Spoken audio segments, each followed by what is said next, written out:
Witam wszystkich z przepięknego zimowego Szymon. Przyjechaliśmy tutaj za mną spędzić święta. Wybraliśmy się już w piątek po południu, w Wigilię 24 grudnia i nasza podróż była trochę trudna. Chciałem właśnie coś o tej podróży więcej powiedzieć, ponieważ nie mogliśmy przyjechać samochodem, gdyż nam się zepsuł i musieliśmy przyjechać pociągiem. Jakkolwiek jazda pociągiem nie była trudna. Wzięliśmy pociąg oczywiście z dworca w Bukareszcie. No i o godzinie 16 wyjechaliśmy z Bukaresztu i byliśmy o godzinie 19 w Braszowie.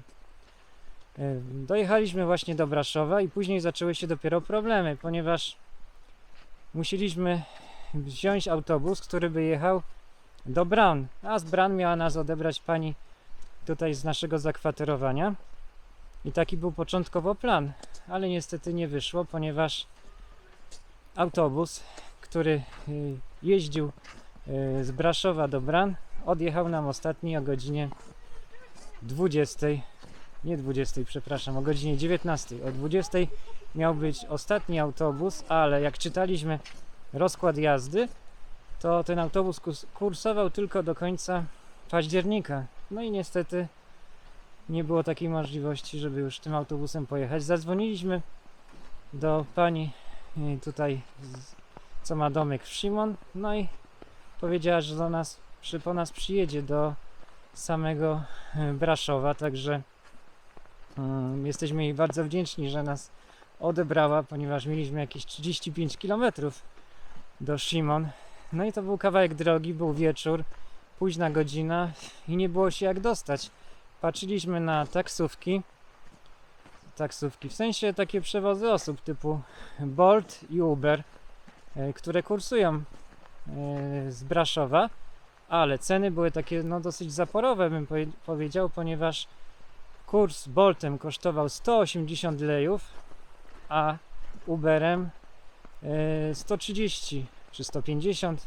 Różnie te ceny się tak wahały tam. No i to było bardzo drogo. Myśmy za pociąg przecież mniej zapłacili, także nie uśmiechało nam się tyle płacić. Bilety na pociąg były tanie, bo kupiliśmy je w granicach 25 lejów za osobę, czyli 50 lei. Przejazd to nie było drogo, jeśli chodzi o bilety na pociąg, także ten przejazd, jeśli chodzi o drogę z Braszowa do samego Szymon, no to po prostu nie wyobrażam sobie tak jechać za taką cenę. No i mieliśmy to szczęście, że tak jak mówię, pani po nas przyjechała, no i zajechaliśmy wieczorem do naszego zakwaterowania. Było już późno, po godzinie 9 wieczorem, no i zjedliśmy kolację taką wigilijną dosyć właśnie późno. Przywieźliśmy dużo jedzenia, które zrobiliśmy w domu. Mieliśmy dobry barszcz, tradycyjny barszcz czerwony polski. Zrobiliśmy jeszcze rybę. Kupiliśmy sandacza, którego usmażyłem, upiekliśmy chleb. Anna zrobiła sałatkę, którą jedliśmy dzisiaj na śniadanie. Także jedzenia naprawdę dużo przywieźliśmy. Mieliśmy bardzo dużo bagaży ze sobą, także tutaj wam dziś udostępnię zdjęcie, jak to wyglądało. I taka podróż była uciążliwa, jeśli chodzi o tą możliwość bez samochodu, tak? No ale już jesteśmy tutaj, także wyspaliśmy się do rana. Zjedliśmy dzisiaj też uroczyste świąteczne śniadanie. Mieliśmy dobre rzeczy na śniadanie. Pojedliśmy sobie, a teraz idziemy właśnie na spacer. Jesteśmy w przepięknym miejscu. No i w ogóle to zapraszam was też na ten odcinek, a jeszcze chcę wam pokazać, jak wygląda nasz pokój, w którym stacjonujemy.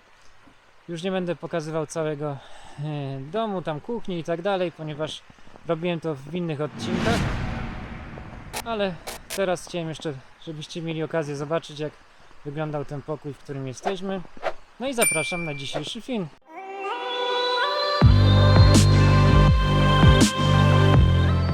Wchodzę do naszego pokoju, żeby wam pokazać. Tutaj mamy łóżko. Tam jest widok z okna na góry. I tutaj przejdę jeszcze do łazienki. Szybciutko, żebyście mogli zobaczyć. Zaświecę trochę światło. Tak wygląda łazienka. I tutaj też mamy prysznic. To zakwaterowanie mamy tutaj na górze. Jeszcze pokażę wam. Tutaj wchodzę, jest taka kuchnia. Znaczy będzie dopiero kuchnia. Pani tutaj dopiero będzie robiła. I w przyszłości tutaj też będzie można skorzystać, ugotować sobie coś. Na pewno też będą jakieś miejsca, żeby sobie tutaj usiąść i żeby można było zjeść sobie. Przejdę jeszcze na balkon, żeby pokazać, jaki jest widok z balkonu. Taki mamy widok z balkonu. Tutaj z góry tak wygląda.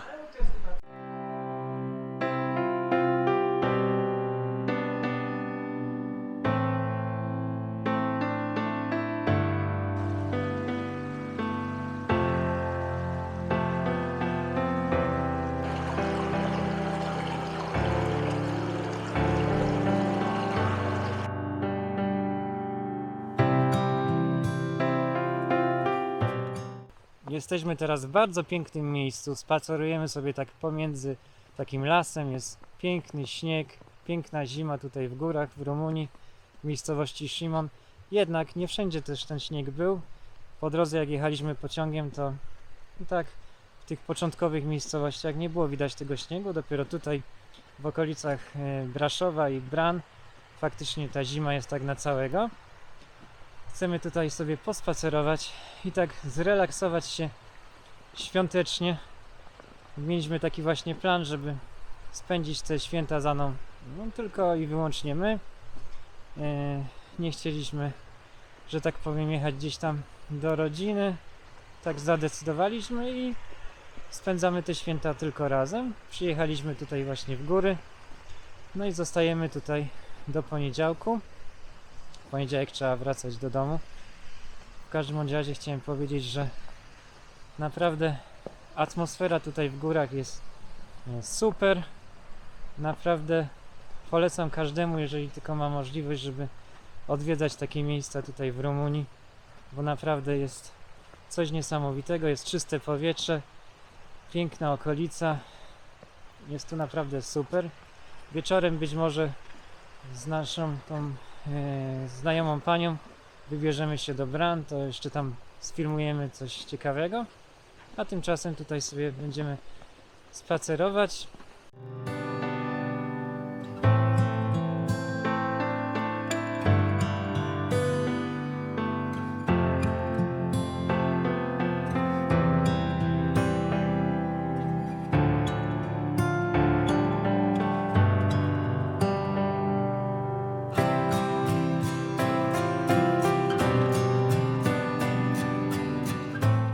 Hello, my name is Ana Maria Mora. I'm the wife of Rafa Mora, and I want to wish you something for this beautiful Christmas day. I wish you to be healthy, to celebrate this beautiful day with all your family or friends or this who you love. And I want to say I'm very happy because it's the first Christmas as Familia Mora, as family Mora. And we are celebrating very good in the beautiful area of the mountain, in the area of Bran, village Szymon. Pa, pa! Mówię do Any, żeby się uczyła vlogować, oswajała się trochę z kamerą. Tak sobie pomyśleliśmy, że może ona by też otwarła swój kanał na YouTubie w jakiejś tam niedalekiej przyszłości, więc zobaczymy. Would you like to have your own YouTube channel? What do you think? Yes, maybe when we'll have a baby. What do you think? Yes, you can. Good idea? It's very good idea. I will manage two YouTube channels. If you want. Of course I want. Merry Christmas, everyone! Buziaki! Zobaczcie, jak tutaj jest przepięknie. Taki tam widok na góry. Piękna dzisiaj jest w ogóle pogoda, słonecznie. Taka zima. W Szymon idziemy tutaj drogą. Tutaj Ana sobie przechodzi, oczywiście zdjęcia robi. I tam oczywiście płynie rzeka. Idę wam pokazać. Słychać, widać jak płynie rzeka, trochę zamarznięta, ale jest tu naprawdę ślicznie. No i zmierzamy w pewne miejsce, o którym nam pani mówiła, ponieważ spotkaliśmy ją po drodze, jak tutaj szliśmy, szła z dziećmi na spacer i idziemy w to miejsce zobaczyć, o którym nam powiedziała.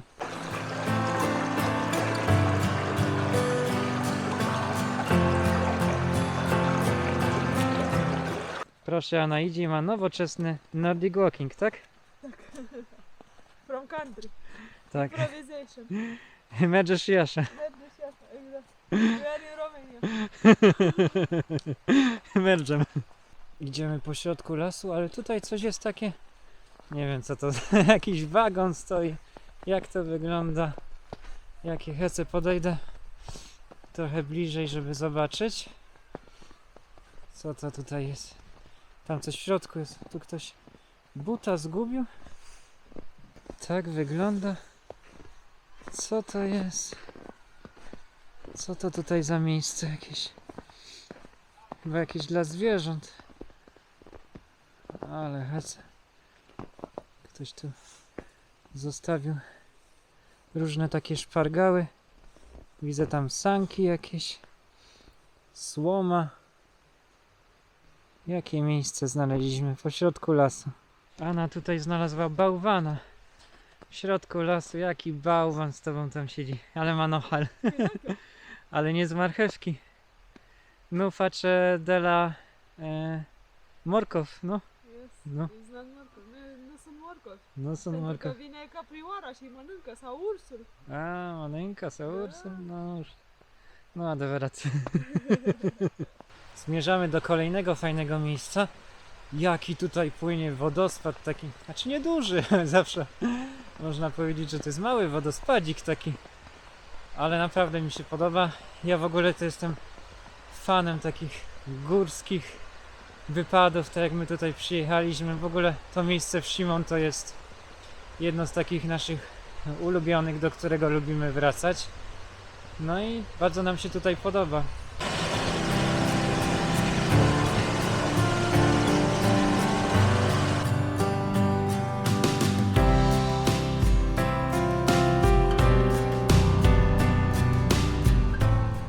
Wow, do jakiego pięknego miejsca doszliśmy. Tu jest taki widok, naprawdę dla takich chwil to warto żyć. Zobaczcie jaki piękny widok, jak tam widać góry z daleka. Tutaj też płynie rzeka, naprawdę jest tutaj cudownie, ślicznie.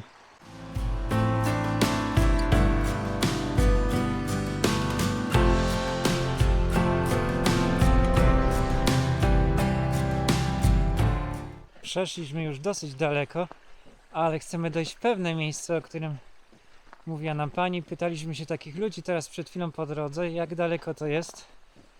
Powiedzieli nam, że jakieś 20-25 minut na piechotę, także jak już przeszliśmy taki kawał drogi, to chcemy tam dojść, a jest to miejsce, w którym znajduje się jakiś monument, nie wiem czy tablica, czy pomnik, czy coś, która upamiętnia pewne wydarzenie.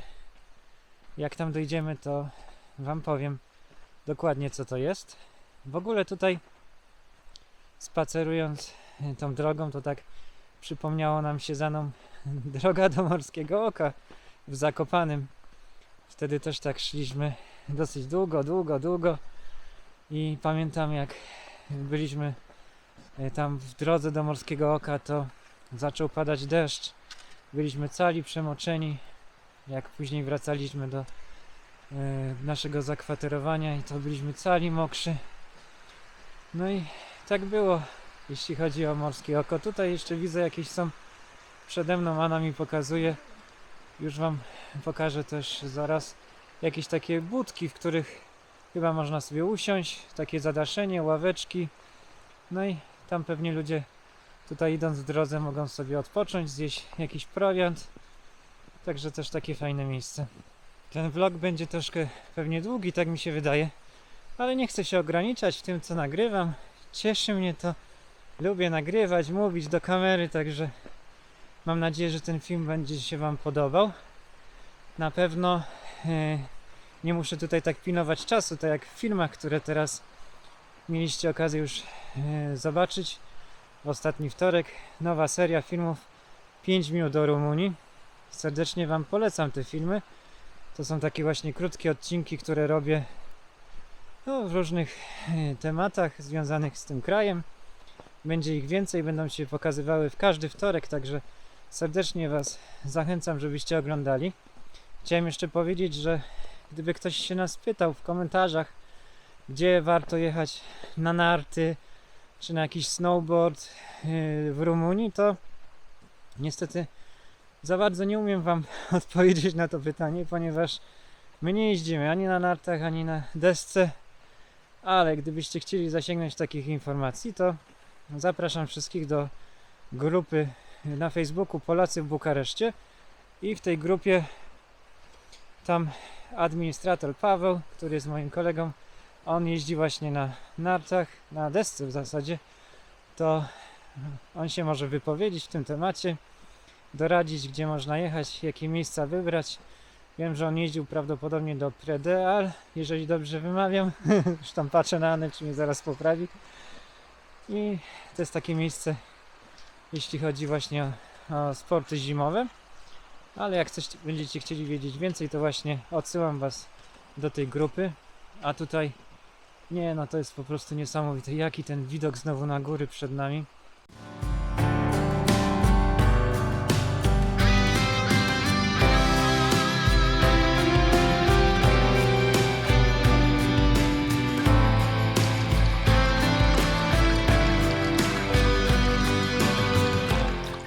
Jesteśmy gdzieś po środku lasu. Weszliśmy w szlak niebieski, który prowadzi gdzieś na górę. Chcieliśmy znaleźć to miejsce z tym pomnikiem, z tą tablicą upamiętniającą, co się wydarzyło w tamtym miejscu, ale chyba zabłądziliśmy. Nie wiem, tam było takie skrzyżowanie, że trzeba było wybrać jedną drogę przy takim mostku. Później będziemy przechodzić tamtędy, to Wam pokażę jeszcze. I niestety poszliśmy tutaj do góry. Tam był taki szlaban i droga była zamknięta, więc nie dało się tamtędy przejść. Znaczy dało się, no pewnie się dało przeskoczyć przez szlaban i iść. Ale skoro ktoś to zamknął, to pewnie była jakaś tego przyczyna. Może było niebezpiecznie iść tamtędy, więc nie chcieliśmy ryzykować. No i poszliśmy tym niebieskim szlakiem. Niestety nie doszliśmy do tego miejsca, o którym mówię. A ponoć to było miejsce, w którym rozbił się samolot jakiś. No i postawiono tam po prostu tablicę upamiętniającą to wydarzenie. Ale kiedy to się stało i tak dalej, to nie jestem w stanie powiedzieć, bo nie doszliśmy tam. Trudno, zdarza się. Nie jest to jakiś mus, że musieliśmy tam być. No po prostu myśleliśmy, że idąc i spacerując, to przynajmniej będziemy mieli jakiś cel, żeby gdzieś dojść, tak? Idąc tym lasem, tą drogą zaśnieżoną. No ale stało się jak stało. Nie doszliśmy, więc nie ma żadnej tragedii. Wracamy teraz z powrotem, bo jednak kawałek drogi spory przeszliśmy. Szliśmy chyba z 1,5 godziny, jak nie dłużej. A jeszcze trzeba wrócić w drugą stronę. Także przed nami droga powrotna. No i wrócimy do naszego zakwaterowania. To będziemy chcieli sobie zjeść coś, może sobie zrobimy jakieś grzane wino. Tam za mną widać, jak dużo ludzi przyjechało, ile samochodów stoi. Ludzie piją tutaj nawet grzane wino. Także naprawdę impreza na całego, w górach, gdzieś po środku lasu. O, Anna prawie by się wywróciła. Uważaj, uważaj. A tam dzieciaki na sankach nawet jeżdżą. Naprawdę super atmosfera tutaj jest.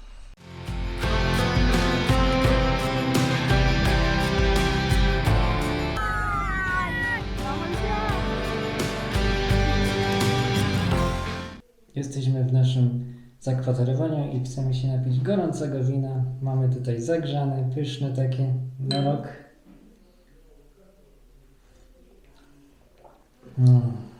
Rzeczywiście pyszności winko. Chcemy teraz sobie odpocząć. No i myślę, że w tym dniu zakończymy nagrywanie i będziemy jeszcze jutro kontynuować i pokażemy Wam, jak spędzamy tutaj czas. Szymon.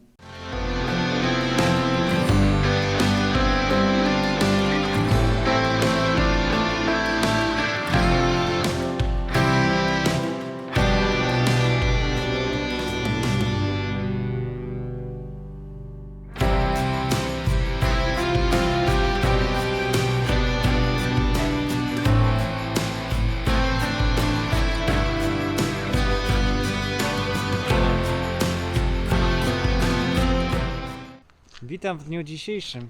Jest dzisiaj już nie taki poranek, ponieważ jest godzina prawie 11 i dopiero teraz wychodzimy na spacer, zjedliśmy świąteczne śniadanie. Niestety dzisiaj pogoda jest bardzo taka brzydka i pada deszcz. I tak się zapowiada, że będzie padało raczej praktycznie cały dzień, albo przynajmniej do późnego popołudnia. A jak wiadomo, dzień jest krótki i szybko robi się ciemno, więc mało co dzisiaj skorzystamy z całego dnia. Także no teraz, póki ten deszcz jest taki nie za duży, tylko tak w zasadzie kropi, to chcemy wykorzystać ten moment i przejść się na spacer. Jak widać, aura jest taka, że śnieg zaczyna topnieć. Niestety robi się trochę brzydko, już to nie wygląda tak ładnie jak wyglądało wczoraj. No, pogoda jest zmienna w górach, także możliwe, że ten śnieg jeszcze spadnie, no ale teraz jak widać niestety pada deszcz. Także w dniu dzisiejszym nie będę zbyt wiele nagrywał. Praktycznie ten dzień to chyba spędzimy tylko tak. Teraz chwilę na spacerze, chcemy iść tutaj do takiego sklepiku, kupić przyprawy do wina, żeby zrobić sobie grzane wino. A tak to spędzimy raczej ten dzień w domu i dopiero jutro wybieramy się do Bran, do Braszowa. To już będzie nasza droga powrotna do Bukaresztu. Chciałem jeszcze opowiedzieć o sytuacji takiej, która zdarzyła się w nocy. Mianowicie trafiliśmy po raz kolejny na takich upierdliwych sąsiadów. Kilka takich par młodych ludzi, którzy przyjechali tutaj też do Szymon, do tego zakwaterowania co my. No i zachowywali się dosyć głośno. Nie pierwszą noc z kolei, praktycznie w piątek tak samo. W nocy grali głośną muzyką na samym parterze. My mamy w dalszym ciągu pokój tam na pierwszym piętrze i nie było, było słychać tą muzykę, przeszkadzała nam trochę, ale jakoś dało się wytrzymać, tak?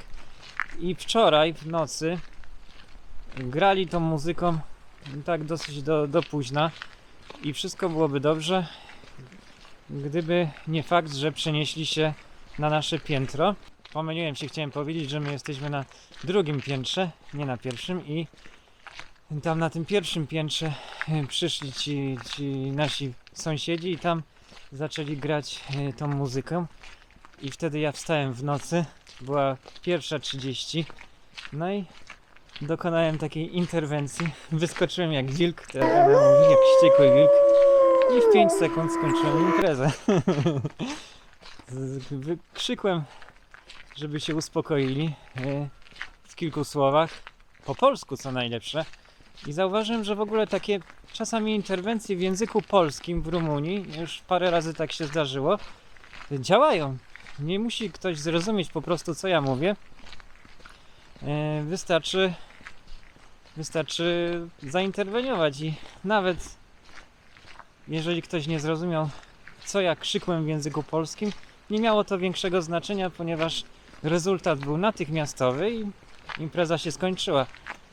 Była godzina 1:30, a wcześniej to jeszcze tak jakoś się męczyłem, próbowałem usnąć, teraz spałem, raz się przebudziłem i ta muzyka była taka psychodeniczna, która mi przeszkadzała.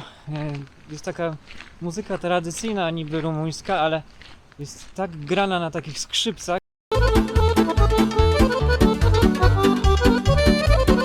że po prostu można zwariować od tych skrzypiec i nie wiem, po prostu nie mogłem spać przez to.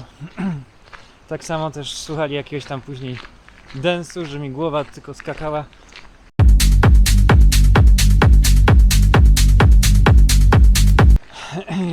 Na poduszce i nie mogłem zasnąć. Także to była taka sytuacja aż do momentu, kiedy przyszli na to pierwsze piętro.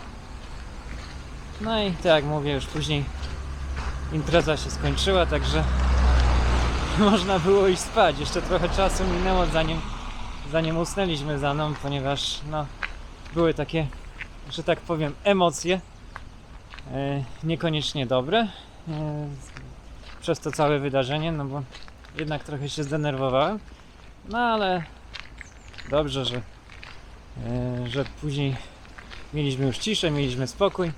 Rano jak spotkaliśmy naszych sąsiadów, byli tacy milutcy, nic nie wspominali o całym zdarzeniu, aczkolwiek prawdopodobnie na pewno dyskutowali między sobą, co za wariat w nocy wyskoczył i ich opierniczył. No ale dobrze, czasami tak trzeba zareagować, żeby mieć po prostu święty spokój. Jeszcze chciałem coś powiedzieć na temat przemieszczania się tutaj w górach. My teraz sobie idziemy pieszo i kiedyś wspomniałem w jednym z filmów, jak gdzieś byliśmy, czy to w Simon, czy w Demuk, już nie pamiętam, nie jest to jakieś takie bardzo istotne w tym momencie, że takie przemieszczanie się między jakimiś wioskami jest po prostu utrudnione, że nie ma takiego transportu publicznego, który by jakoś jeździł. Ktoś mi zarzucił w komentarzu, że ja nic nie wiem na ten temat, że to jest całkiem inaczej, jeśli chodzi o właśnie takie wioski, że tutaj taki transport nie może tak jeździć często, jak jeździ w komunikacji miejskiej. Owszem, dobrze, ja się z tym zgadzam i na pewno to inaczej funkcjonuje, ale jeżeli chodzi o takie miejscowości, przypuśćmy, my tutaj jesteśmy w Simon, jeżeli teraz chcielibyśmy się dostać do Bran, ja nie wiem ile tutaj jest, około 5 km, może nawet 6, to trzeba iść po prostu pieszo, jeżeli nie mamy tego samochodu. Teraz tu nie jeżdżą żadne autobusy, nie jeździ nic. Trzeba by łapać jakiegoś stopa ewentualnie i wtedy można by się dostać, ale tak, jak nie macie samochodu, to po prostu trzeba iść z buta tak zwanego, albo nie wiem, albo wypożyczyć rower. Teraz tam koło naszego tego domu jest zamknięta wypożyczalnia rowerów, można jakieś sanki wypożyczyć. W sezonie letnim te rowery są tam dostępne. Ale tak to nie ma takiej możliwości, żeby się dostać jakoś szybko, przemieszczać się. Trzeba mieć swój samochód i nikt mi nie powie, że jest inaczej, że ten transport tutaj jakkolwiek funkcjonuje. Jak dostaliśmy się do Braszowa i chcieliśmy przyjechać do Bran i tutaj z Bran nas miała pani Carmen odebrać, to okazało się, że ostatni autobus kursował o godzinie 19 wieczorem i nie było możliwości.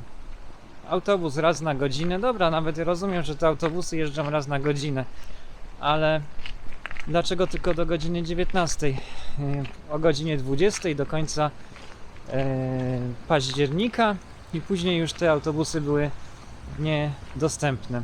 Także jest utrudnione takie podróżowanie i niestety trzeba mieć swój samochód, żeby lepiej się móc tutaj przemieszczać.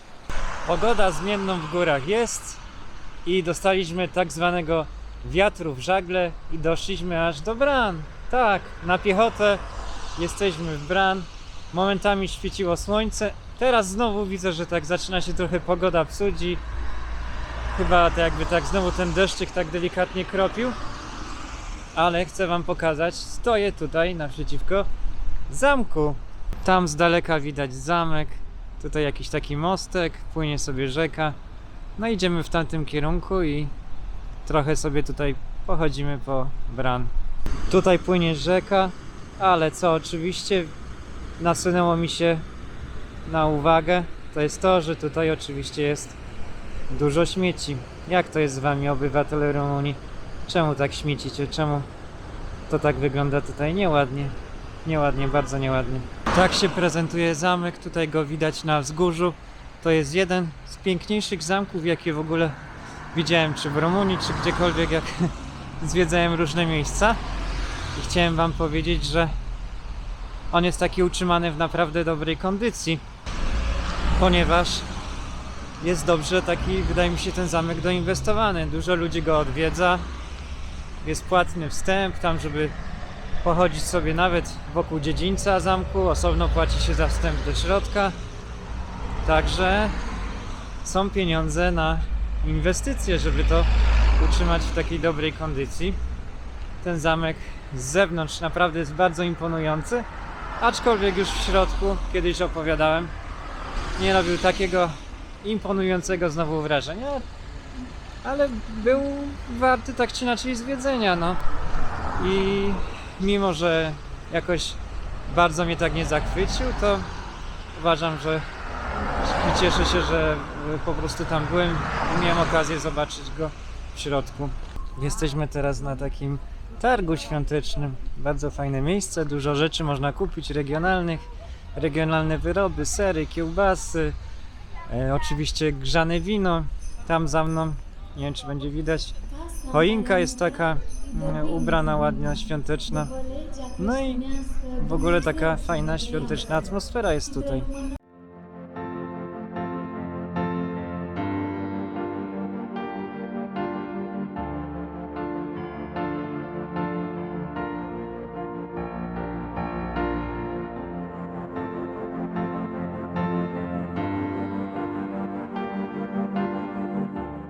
Tutaj się znajdują takie ławki z różnymi rzeźbami. Na tej jednej widzicie pasterza, który wypasa owce, i tutaj obok taka beczka, w której się wytwarza i trzyma się ser.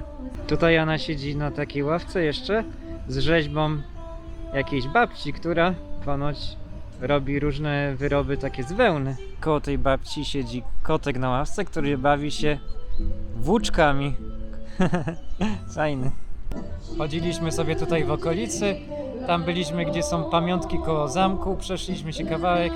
Byliśmy w sklepie kupić przyprawy do gorącego wina, które sobie później zrobimy wieczorem. Ale mimo wszystko kupiliśmy też grzane wino teraz. Także no rok. 10 lejów kosztuje. Jest bardzo dobre, aromatyczne. Muszę powiedzieć, że to wino grzane podrożało teraz, ponieważ zawsze było w cenie 5 lejów, teraz jest 10 lejów. No niestety, wszystko tak drożeje, także takie są realia. No nic, posiedzimy jeszcze tutaj chwilę i będzie czas wracać do domu. Wracamy teraz do domu i rozmawialiśmy tutaj z panem taksówkarzem, ponieważ mamy prawie 6 km do Shimon, tam do naszego zakwaterowania.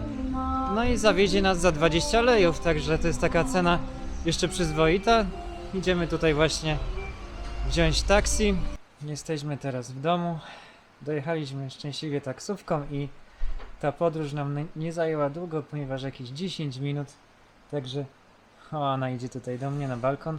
Także było warto za 20 lejów przyjechać, nie męczyć się już iść 1,5 godziny, bo tyle gdzieś ta droga trwała w tamtą stronę. No i teraz zagrzaliśmy sobie winko, także mamy grzane, pyszne, zrobione z przyprawami, które kupiliśmy. No i spędzimy sobie teraz jeszcze takie ostatnie tutaj chwile, wieczór, i jutro trzeba wracać do domu, do Bukaresztu.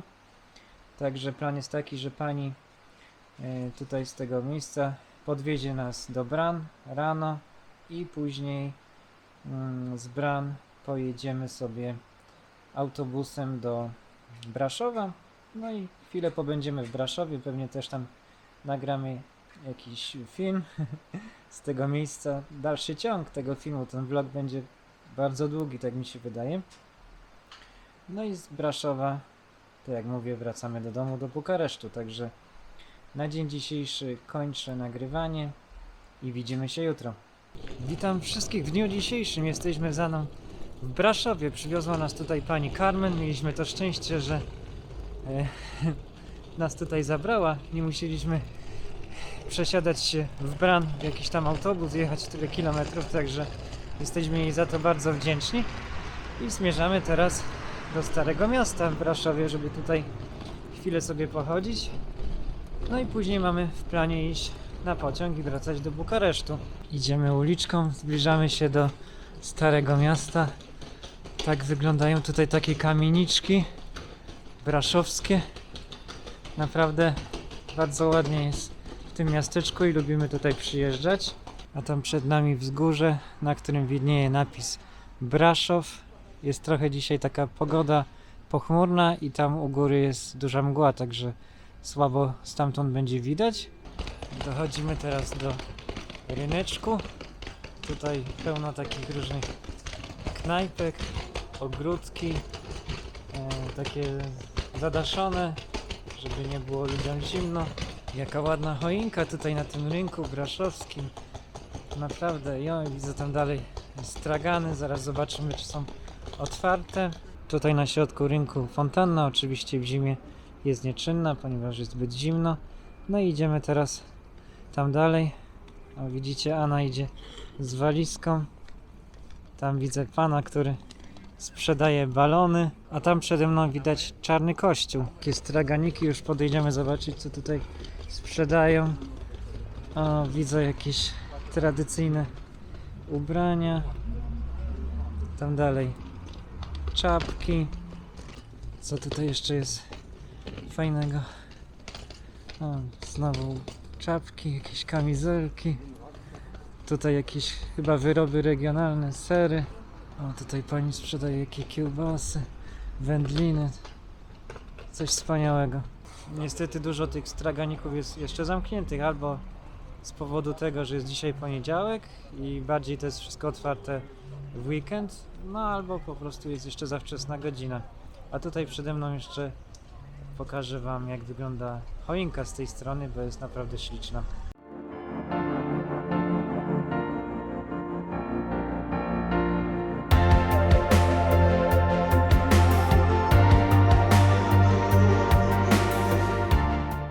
I szybka decyzja, zmiana planów. Wracamy trochę wcześniej do Bukaresztu, ponieważ jest zimno, nie mamy tutaj za bardzo co robić.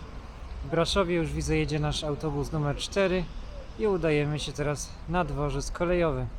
Jesteśmy w autobusie, zaraz odjeżdżam, mamy kupione bilety, ponieważ kupiliśmy wcześniej, jeszcze jadąc tam do centrum, używając takiej aplikacji, która była no, do pobrania przez telefon. Anna zainstalowała tą mapkę i zeskanowaliśmy taki kod i kupiliśmy bilety, które mamy jeszcze ważne, dlatego teraz zdążymy na tych biletach jeszcze dojechać do dworca.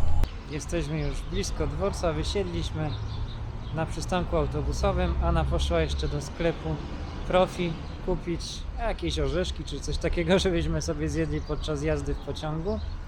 Także czekam na nią chwilę. No i zmierzamy kupić bilety na pociąg, a tutaj zobaczcie, jaki piesek jest. Jaki piesek. Anna idzie przede mną z walizką. Mamy trochę tych bagaży ze sobą, także dlatego postanowiliśmy, żeby wracać wcześniej, bo nie jest to takie komfortowe podróżowanie z 2 ciężkimi plecakami i walizką.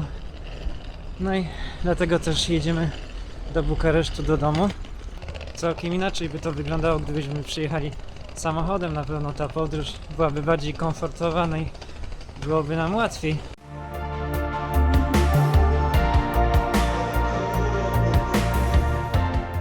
Bardzo się cieszę, że złapaliśmy ten pociąg i wyjeżdżamy za niedługo. Zapłaciliśmy za bilety. Jeden kosztował 24 leje, także to jest taka dobra cena. No i czekamy na odjazd. Za chwilę ruszamy w drogę. Mam nadzieję, że was ten vlog zainteresuje i że będzie ciekawy, ponieważ jak sądzę, jak go będę edytować, to będzie naprawdę długi. Jeżeli wam się podobało, to oczywiście dajcie łapki w górę, skomentujcie ten film, no i zapraszamy was na nasze następne odcinki. Do zobaczenia następnym razem.